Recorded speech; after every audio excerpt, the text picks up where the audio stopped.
Hello student, मैं चंदन मदेशिया आपके अपने YouTube channel science study point पर वेलकम कर रहा हूँ। आज का जो हमारा टॉपिक है, आज का जो हमारा लेक्चर है वो बेस्ड है वंशागति तथा विभिन्नता का सिद्धांत। यानी हम बात करेंगे आज आनुवंशिकी की। तो टाइम वेस्ट ना करते हुए आज के टॉपिक को हम स्टार्ट करते हैं। आइए, मैं सबसे पहले आपको परिचित कराना चाहूंगा आनुवंशिकी शब्द से। किससे? आनुवंशिकी शब्द। आनुवंशिकी शब्द का सर्वप्रथम जो उपयोग किया था या प्रयोग में लाए थे उन साइंटिस्ट का नाम है वेटसन। क्या नाम है? वेटसन। यानी वेटसन ने सर्वप्रथम आनुवंशिकी शब्द का उपयोग किया था, इस्तेमाल किया था। आनुवंशिकी होती क्या है? आनुवंशिकी में अगर हम बहुत ही सरल शब्दों में समझना चाहें तो हम दो शब्द को समझ सकते हैं यहाँ पे। पहला जो है वो है वंशागति। पहला क्या है? वंशागति। दूसरा विभिन्नता। यानी वंशागति और उसके साथ विभिन्नता का अध्ययन जो होता है वो आनुवंशिकी कहलाता है। यानी the branch of biology which deals with the study of heredity plus variation is called genetics. जीव विज्ञान की वह शाखा जिसके अंतर्गत हम वंशागति तथा विभिन्नता का अध्ययन करते हैं वो आनुवंशिकी कहलाती है। वंशागति क्या होता है? वंशागति का मतलब माता पिता से संतानों में जो थोड़े बहुत कैरेक्टर आते हैं, वंशागत होते हैं, उन्हें हम क्या कहते हैं? वंशागति। अच्छा, एग्जाम्पल जैसे होमोसैपियंस। क्या है? होमोसैपियंस यानी मानव की बात कर रहे हैं हम, मैं, आप सब लोग क्या है? होमोसैपियंस सैपियंस है, यानी हम लोग मानव प्रजाति के हैं। लेकिन हम मानव तो हैं, लेकिन क्या एक जैसे हैं? नहीं। मानव आप अलग हैं, मैं अलग हूं, लेकिन हमारी जो प्रजाति है वो क्या है? मानव है। इसीलिए हम में वेरिएशन आ रहे हैं, यानी एक ही प्रजाति के लोगों में कुछ अंतर होना, एक ही प्रजाति के लोगों में थोड़ा बहुत अंतर होना, ये विभिन्नता कहलाता है। और आनुवंशिकी में जो माता पिता से संतानों में कैरेक्टर्स आते हैं वो पूर्ण रूप से नहीं आते हैं। अगर हम जुड़वा को छोड़ के यानी आइडेंटिकल ट्विंस को छोड़ दें, अगर हम नॉर्मल बात करें तो एक ही माता पिता के दो संतानें होती हैं, दोनों अलग अलग होती हैं, ये होता विभिन्नता। लेकिन दोनों संतानों में कुछ ना कुछ कैरेक्टर माता पिता के आते हैं, ये होता है वंशागत। उसके बाद like begets like, like begets like, यानी जो जैसा होगा वो वैसा ही प्रोड्यूस करेगा। हाथी हमेशा हाथी का बच्चा ही प्रोड्यूस करेगा। मैंगो का सीड यानी जो मैंगो सीड होता है वो मैंगो का ही प्लांट प्रोड्यूस करेगा।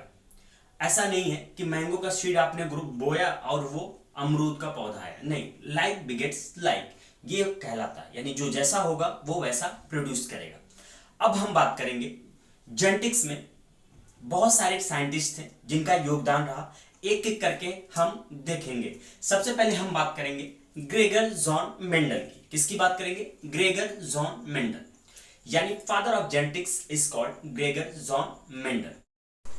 तो हम बात कर रहे थे ग्रेगर जॉन मेंडल की। तो कुछ साइंटिस्ट थे यानी कुछ वैज्ञानिकों का योगदान रहा हमारे आनुवंशिकी में, यानी जीव विज्ञान की वह शाखा जिसके अंतर्गत हम आनुवंशिकी पढ़ते हैं। ठीक है, वहां पे कुछ साइंटिस्ट थे, उनका योगदान रहा। उन साइंटिस्टों के बारे में हम देखेंगे। जैसा कि पहले जो साइंटिस्ट थे, सर्वप्रथम जिनका नाम आता है वो है मेंडल। इनका पूरा नाम है ग्रेगर जॉन मेंडल, लेकिन सबसे पहले हम मेंडल ही बुलाते हैं। रीजन, क्योंकि जो ग्रेगर जॉन है इनका पूरा नाम जॉन मेंडल था। जो ग्रेगर शब्द इनके नाम के आगे जुड़ा था, ये इनके लिए उपलब्धियां थी, वो आगे हम डिस्कस करेंगे। तो आइए, आनुवंशिकी के जनक यानी father of genetics Gregor John Mendel, यानी जो आनुवंशिकी के जनक हैं उनका नाम क्या है? मेंडल, यानी जॉन मेंडल या फिर ग्रेगर जॉन मेंडल। नेक्स्ट वेटसन। आपने देखा था कि हमने शुरुआत जब लेक्चर की तभी हमने बात कर रहे थे हम वेटसन की। किसकी बात कर रहे थे हम? वेटसन की। यानी आनुवंशिकी शब्द का सर्वप्रथम उपयोग किसने किया था? वेटसन ने किया था। यहाँ पे वेटसन आधुनिक आनुवंशिकी के जनक हैं, यानी आज के दौर में जो हम जेनेटिक्स पढ़ते हैं, आनुवंशिकी पढ़ते हैं, उसके जो फादर हैं वो कौन है? वेटसन। Next Morgan. क्या नाम है इनका? मॉर्गन। तीसरे साइंटिस्ट हैं जिनका पूरा नाम था थॉमस हॉर्न मॉर्गन। पूरा नाम क्या था? Thomas horn Morgan. इन्हें हम प्रायोगिक अनुवांशिकी के जनक कहते हैं। यानी जितने भी एक्सपेरिमेंटल, बहुत सारे एक्सपेरिमेंट किए थे इन्होंने। जब इनके हम जेनेटिक्स कंप्लीटली पढ़ेंगे, पूरी तरह से जेनेटिक्स पढ़ेंगे, तब जब मोर्गन आएंगे तब इनके एक्सपेरिमेंट के बारे में हम बात करेंगे। इन्होंने बहुत सारी चीज़ों पे वर्क किया था। उसमें एक स्पेशल था जिसका नाम था ड्रोसोफिला। क्या नाम था? ड्रोसोफिला। ये फल मक्खी होती है, आपने देखा होगा, ठीक है। उस पे इन्होंने वर्क किया था। उसके बाद आए नेक्स्ट साइंटिस्ट जिनका नाम था गैराउड। क्या नाम था? गैराउड। गैराउड को हम मानव अनुवांशिकी के जनक कहा जाता है। यानी ह्यूमन में जो जेनेटिक्स की स्टडी करते हैं उसके फादर कौन है? गैराउड। तो ये 2-3 साइंटिस्ट गुजरे जिनका नाम हमने अध्ययन किया। जैसा कि हम बात कर रहे थे जॉन मेंडल यानी ग्रेगर जॉन मेंडल के बारे में, थोड़ा सा इनके बारे में थोड़ा सा हम गहराई में जाएंगे, यानी थोड़ी सी और नॉलेज लेंगे ग्रेगर जॉन मेंडल के बारे में, क्योंकि आपकी एनसीईआरटी किताब में बहुत सारी चीज़ें मेंशन हैं। तो वहाँ से हम बात करते हैं। मेंडल का जो जन्म हुआ था वो 1822 में हुआ था और इनकी डेथ जो हो गई थी वो 1884 ईस्वी में हुई थी। यानी 22 जुलाई को इनका जन्म हुआ था, ठीक है, 22 जुलाई 1822 में। और इनकी मृत्यु जो हो गई थी वो 1884 में हो गई थी। मृत्यु जो हुई थी इनकी, वो रीज़न था किडनी डिसऑर्डर, यानी किडनी में इनकी प्रॉब्लम की वजह से इनकी डेथ हो गई थी। इन्होंने मटर के पौधे पर कार्य किया था, यानी जो पाइजम सटाइवम है, यानी जिस मटर का फली जो मटर आप खाते हो खेतों में हमारे उगते हैं, ठीक है, उसका जो साइंटिफिक नाम है, जो साइंटिफिक नेम है उसका, उसे हम बोलते हैं पाइजम सटाइवम। इन पाइजम सटाइवम पे इन्होंने 7 साल तक काम किया था। उसके 7 कैरेक्टर को लेके, वो 7 कैरेक्टर हम आगे डिस्कस करेंगे। तो फिलहाल इनका जो कार्य किया था इन्होंने 1856 से 1863 तक इन्होंने पाइजम सटाइवम पे काम किया था। ये बहुत ही महत्वपूर्ण बात है, ये आपको याद होने चाहिए। मेंडल ने 7 साल तक मटर के पौधे पर 7 कैरेक्टर को लेकर काम किया था। एक बार फिर से, मेंडल ने 7 वर्ष तक मटर के पौधे के 7 कैरेक्टर को लेके काम किया था। ये जो काम करने का इनका जो वर्ष था वो 1856 से 1863 तक था। उसके बाद इनका जो वर्क था, इन्होंने इसको पब्लिश किया, इसको प्रकाशित किया 1865 में। चलिए, ये तो बात हो गई इनके कार्य करने का। उसके बाद इनका जो काम पब्लिश्ड हुआ। अच्छा, 1865 में जब इनका काम पब्लिश्ड हुआ तो इनको जितना फेमस होना चाहिए था उतना ये फेमस नहीं हो पाए। रीजन था, बहुत सारे उसके पीछे रीजन था। बायोलॉजी में इन्होंने मैथमेटिक्स का इस्तेमाल कर दिया था। उसके बाद इन्होंने अपने कार्य को एक ऐसे न्यूज़पेपर में, एक ऐसे मैगजीन में प्रकाशित किया था जिसमें लोग बहुत कम पढ़ते हैं। जैसे आज के दौर की हम बात कर ले, अगर आपको कोई चीज़ पब्लिश कराना तो आप अच्छे न्यूज़पेपर जैसे दैनिक जागरण, हिंदुस्तान में प्रकाशित कराएंगे। ये लोग ज़्यादातर लोगों के पास होते हैं। अगर आपने अपने कार्य आज तक में प्रकाशित करवाया तो आप समझ सकते हैं कि कितने लोगों के पास जाएगा। तो बात यही है उस समय की। तो जिस मैगजीन में इन्होंने अपने काम को प्रकाशित किया वो मैगजीन अच्छी क्वालिटी का नहीं था, लोगों के पास कम पहुंचता था। दूसरी बात, उस समय कम्युनिकेशन नहीं था। जैसे आज के दौर में 1 मिनट में कोई घटना घटती तो पूरे भारतवर्ष में, पूरे वर्ल्ड में प्रकाश फैल जाता। उस दौर में ऐसा कुछ नहीं था। तो ये 2-3 रीजन थे जिसके कारण मेंडल का नियम फेल हो गया। मेंडल के नियम को ख्याति नहीं मिल पाई। पहला नियम, इन्होंने बायोलॉजी में यानी जीव विज्ञान में मैथमेटिक्स का इस्तेमाल किया।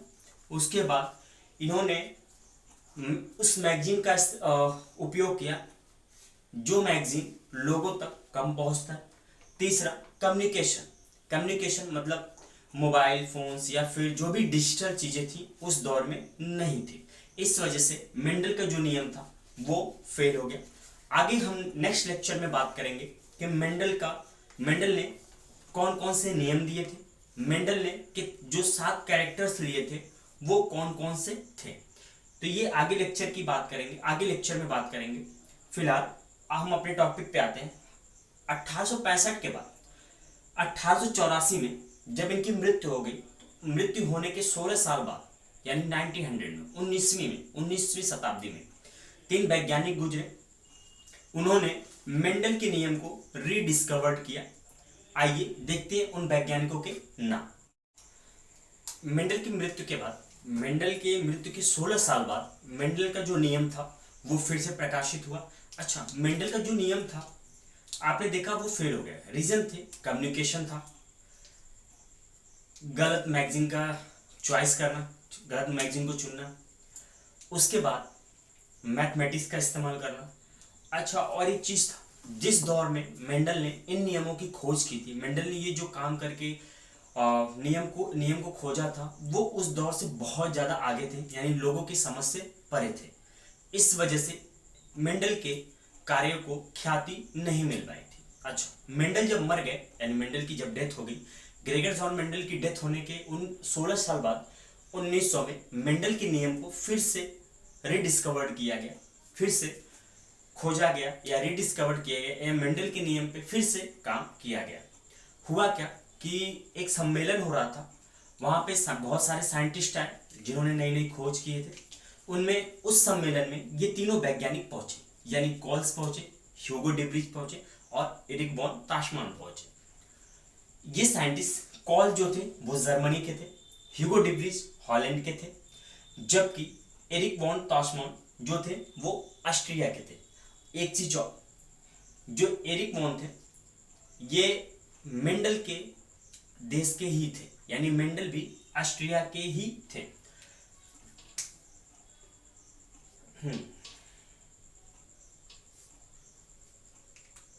जब सम्मेलन हो रहा था, क्या हो रहा था, सम्मेलन हो रहा था, तो ये तीनों साइंटिस्ट वहां पे पहुंचे।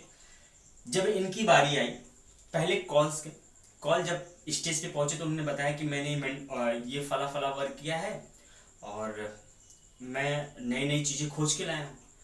तो दूसरे साइंटिस्ट जो थे ह्यूगो डिब्रिज, इनको देखा नहीं गया, ये भी आए, इन्होंने बोला नहीं मैंने भी इस पे काम किया है।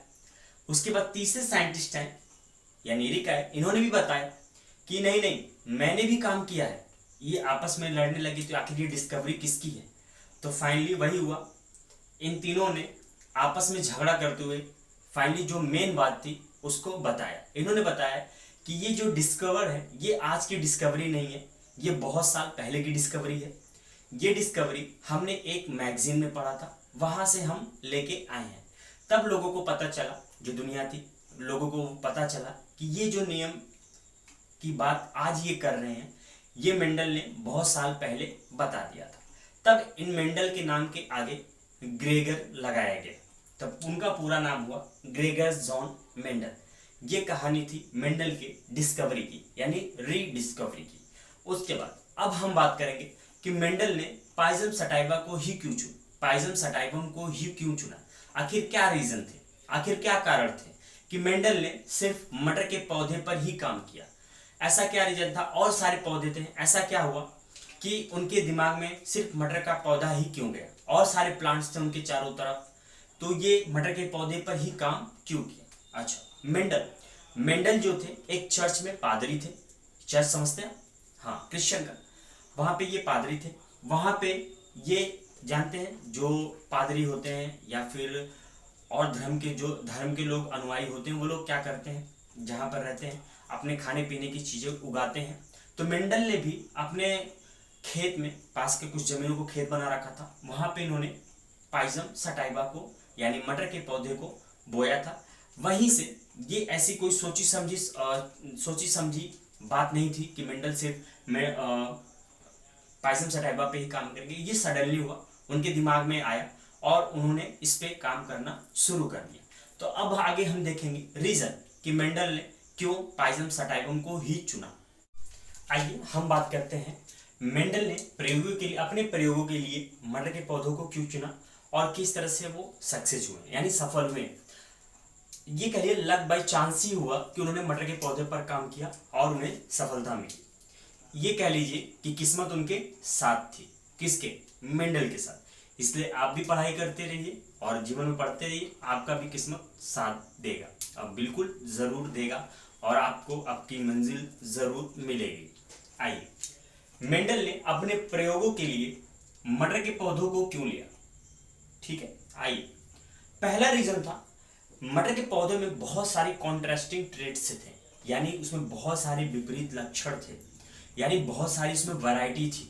मटर के पौधे, जब कभी मटर के दाने को देखेंगे आप, तो मटर के दाने में आपको 2 से 3 वैरायटी की मटर दिखेगी। मटर जो बहुत ही सूखा होगा, उसके जो दाने होंगे वो झुर्रीदार होंगे। वहीं आपको एक मटर का जो फली दिखेगी वो बहुत ही ग्रीन होगी, और उसके जो दाने होंगे वो कैसे होंगे, एकदम ग्रीन होंगे, और खाने में कैसे होंगे, मीठे होंगे। चलिए आइए बात करते हैं हम।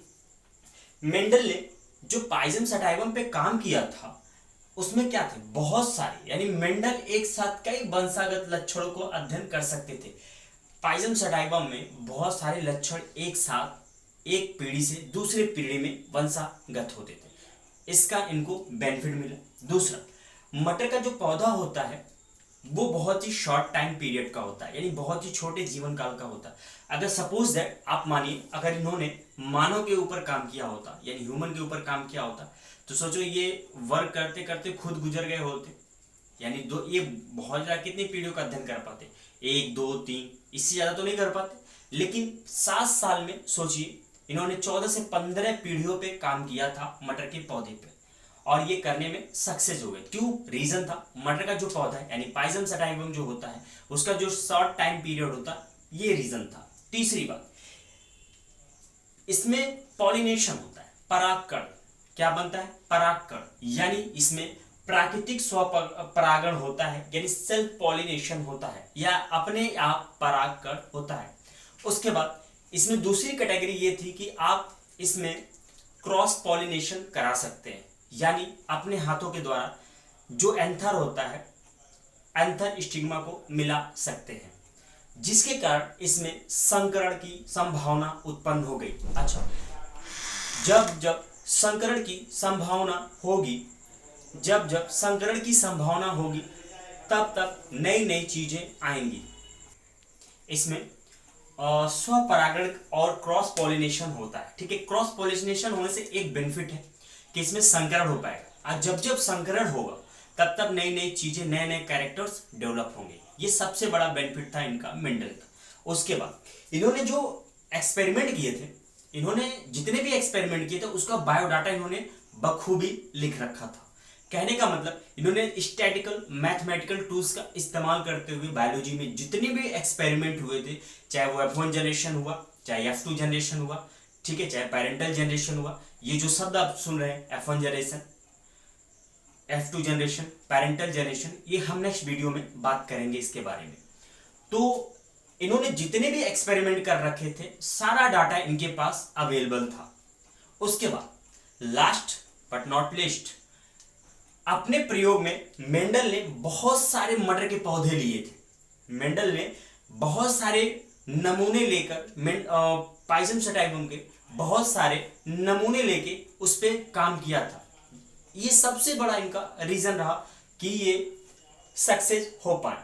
तो अपने प्रयोग में मेंडल ने लार्ज सैंपल लिया था, या बहुत ज्यादा नमूने पे इन्होंने, आप लोग देखिए, कोई एक प्लांट लिया, 2 प्लांट लिया, 3 प्लांट लिया, इस पे ज्यादा इनको सक्सेस नहीं मिल पाता। इन्होंने बहुत सारी पीढ़ियां ली, बहुत सारे कैरेक्टर्स उठाए, उस पे इन्होंने काम किया। तो नेक्स्ट वीडियो में हम मिलते हैं, उसमें नेक्स्ट वीडियो में हम देखेंगे कि मेंडल ने वो 7 कैरेक्टर्स कौन कौन से चूज किए थे, कौन से वो 7 कैरेक्टर इन्होंने लिए थे। वो बहुत ही आसानी से मैं आपको साफ साफ और सरल शब्दों में बताऊंगा। उसके बाद हम बात करेंगे मेंडल के नियम के बारे में। जैसा कि आप जानते हैं कि मेरा नया यूट्यूब चैनल है, तो आप लोग इसको सपोर्ट करिए, यानी मेरा सपोर्ट करिए। आप लोग मेरे चैनल को सब्सक्राइब करिए और बेल आइकन को दबाइए, और मेरे वीडियो को शेयर करिए। बेल आइकन को दबाना इसलिए जरूरी है ताकि जो मैं वीडियो डालूं वो तुरंत आप तक पहुंचे और आप पढ़ें और उससे आपको फायदा हो। दूसरी बात, अगर आपको कोई टॉपिक्स जो आपका वीक रह गया हो, जो टॉपिक्स आपको समझ में ना आया हो, आप मेरे कमेंट सेक्शन बॉक्स में जाइए और मुझे बताइए कि कौन सा टॉपिक आपका वीक है। मैं उस टॉपिक पे आपको वीडियो बना के बहुत ही आसानी से उस टॉपिक को समझाऊंगा।